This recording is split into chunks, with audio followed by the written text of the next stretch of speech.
As a South African citizen, you cannot afford to be ignorant on the current affairs and the state of our nation.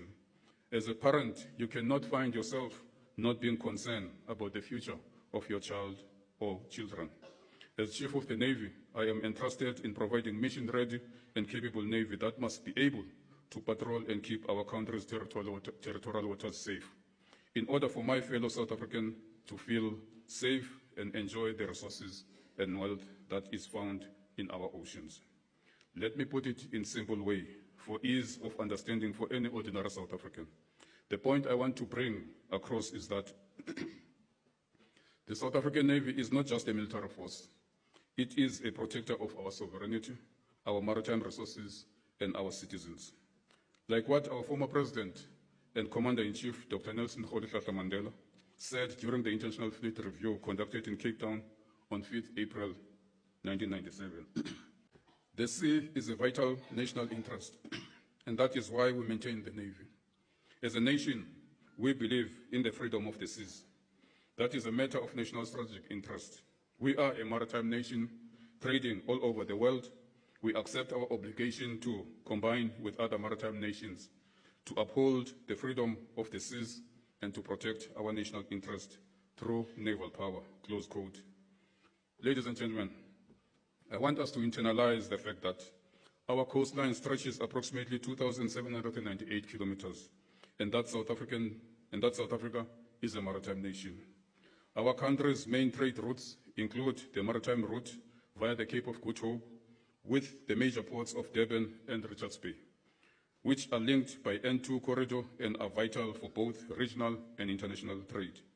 They handle a wide range of exports and imports, including coal, chrome, crude oil, mineral products, vehicles, foodstuff, and fruits. The other significant ports include Cape Town, Gqeberha, East London, Mossel Bay, and Saldanha. In the same breath, our country is losing in the region of over 6 billion rands annually due to illegal, unregulated, unreported fishing.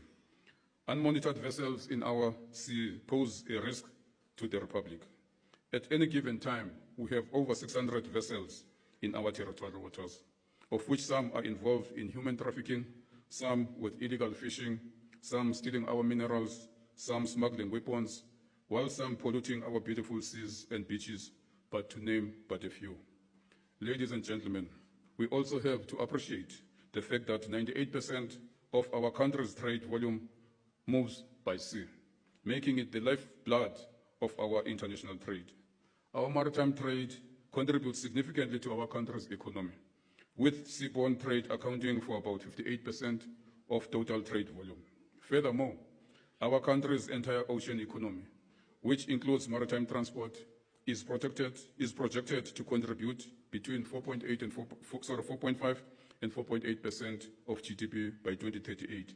And these projections are made by academia and several organizations such as the International Monetary Fund, the South African Reserve Bank, and various other international bodies and local analysts. What is of concern is that in making these projections, these organizations might be overlooking a crucial element, which speaks to appreciating who and how do we protect our maritime resources of interest. Our Navy is the first line of defense against threats that might emanate from the sea, whether piracy, illicit fishing, or other forms of maritime crimes. Our Navy must keep the critical shipping lanes safe and free so that our economy can prosper. Should or when disaster occurs at sea, our Navy must provide help through search and rescue operations, besides being part of the humanitarian assistance within the country and in neighboring regions. In order to carry out all these important roles, we must focus on the capability and resources of our Navy. We need to modernize our Navy to match today's complex and dynamic challenges. We need to invest in our Navy because that will also mean we will be investing in our youth. Training and career opportunities in the Navy can inspire a whole new generation of South Africans, providing them with skills and experience that will benefit the nation as a whole. Therefore, ladies and gentlemen, the continuous absence of the Navy at sea is dangerous for our country and any maritime country for that matter. Today, as the country, we are battling the high pollution of illegal immigrants. Our society and the future of our kids is being destroyed by drugs which gets into their hands through the seas. I invite you to read an article which was recently published on the Defense Web titled Opinion, Between Two Oceans and the South African Navy in Crisis, written by Nicholas Gotzel, a member of parliament, who is a member of the Joint Standing Committee on Defense. In there, he makes mention that, and I quote, various stakeholders in society tend to see expenditure on defense as being detrimental to expenditure in an economic realm. Yet, a robust defense force is essential to protect sovereignty, secure 80% of trade through maritime routes, support domestic stability, and lead African peacekeeping missions. Ultimately, a strong and capable defense force remains a core component of ensuring internal and external stability and safeguarding the conditions for positive economic outcomes, close quote. For our cabinet to approve the reduction of the SNDF workforce or strength is actually nothing far from telling us to implement a defense version of what General Mkhwanazi has disclosed in the Madlanga Commission with regards to the closure of the political killing task team. Closing down the SNDF is like having a house without walls, effective CCTV systems, and reaction capability should thieves violate your space uninvited, or buying a car and not taking an insurance, or not having a life cover for yourself and family. Yesterday, I shared with those that attended the Prestige Ball that in the past week, I was in Australia to attend the Indo-Pacific Sea Power Conference 2025.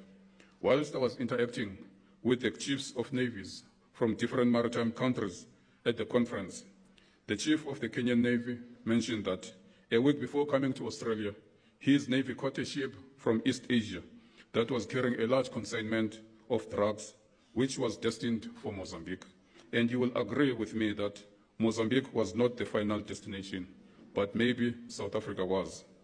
The Philippine chief also brought to my attention the fact that on continuous basis, they arrest ships carrying drugs whose destination is Southern Africa. So what I am stressing is that our prolonged absence at sea due to non-availability of serviceable ships and submarines, all because of under-resourcing of our Navy, should concern you as fellow South Africans. I often find myself questioning whether those responsible for making significant decisions, particularly regarding the funding of our defense force, if they may be directly or indirectly influenced by these drug cartels, illegal traders, maritime criminals, and human traffickers. Because it will appear that these consistent underfunding and incapacitating of the South African Navy and the Defense Force in general is to ensure the success of the operations that undermine our nation, compromise its sovereignty, and jeopardize the future of our children. The unpatriotic and what appears to be a sellout posture of defunding the SA Navy and the SNDF in general leaves me with a question of whether the people behind what I would like to call nonsense, if they are not busy with a mission to privatize the SA Navy and the SNDF, seeing that the private security is a lucrative business in our country and it is replacing the state security machinery. We must refuse this kind of unconstitutional policy decisions. I am telling you today that should the SA Navy's roles fall into private hands, and the same government that is today telling us that there is no money to fund the Navy, they will use the government reserves to fund those private security forces. To add salt to this wound, attempts have been made by certain government departments to bring a foreign company to come patrol our waters. As the Navy, we rejected this sellout and unpatriotic decision. Maritime security narrative is about protecting our way of life. Our oceans define who we are. It feeds our people, sustains our economy, and connects us to other nations through the Indian and Atlantic Ocean. When our maritime domain is secure, our nation stands secured. But for that, we must first secure ourselves from within through good governance, coherent laws, accountable institutions, and leaders who put national interests above competition and personal greed. We must invest not only in hardware, but also in our people, our sailors, our engineers, the analysts, and the families that give meaning to our platforms, because they are all the center of gravity, of our gravity. All I am putting to you this evening is that we cannot continue being silent observers of our country being at risk of losing its sovereignty. We need to advocate for a stronger, well-funded defense force. We need to think about what is it at stake for not having visibility in the Navy present at sea. We cannot be ignorant of what is happening around the world. Look at what the West is doing in the Caribbean, Venezuela to be precise, with so much military power in terms of their warships deployed near Venezuela, and the world is currently speculating a possible invasion. On one hand, there are also these ongoing military crises between Russia and Ukraine. Then the West, on the other, are also pointing their guns towards Nigeria, threatening them with military action. The question we should be asking ourselves as South Africans is, who will the West target next in our African continent? Ladies and gentlemen, let us not think we spared from this devilish bullying of the world. I say we need to be found ready and not be a repeat of what Libya went through after it was accepted back into the so-called world democracy. Libya's military was caught with their pants down due to failing to rejuvenate itself and thinking that the world was on their side and that they will never attack them. All I'm putting to you this evening is that we cannot continue to be silent observers, our country being taken to dogs. We need to advocate for a stronger, well-funded defense force. We need to think about what is at stake for not having a Navy present at sea. With the responsibility entrusted in me to command the seas of our country, and the love I have for our motherland, I find it difficult to separate emotions from my responsibility, and I'm not apologetic about it. Fellow South Africans,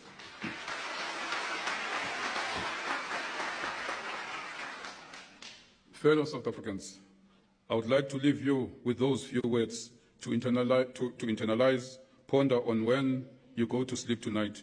As you lock your gates and doors in preparation to go to bed, ask yourselves, is our seas safe? Ask yourself if you are comfortable with what is going on in our country. Ask yourselves if the future of your children is in good hands or not. Before I close, I want to make mention that I regard my job as a calling, as I have been serving the people from the tender age of 17, and to this day, after 40 years, I regard serving the people in my country as the only thing I know best.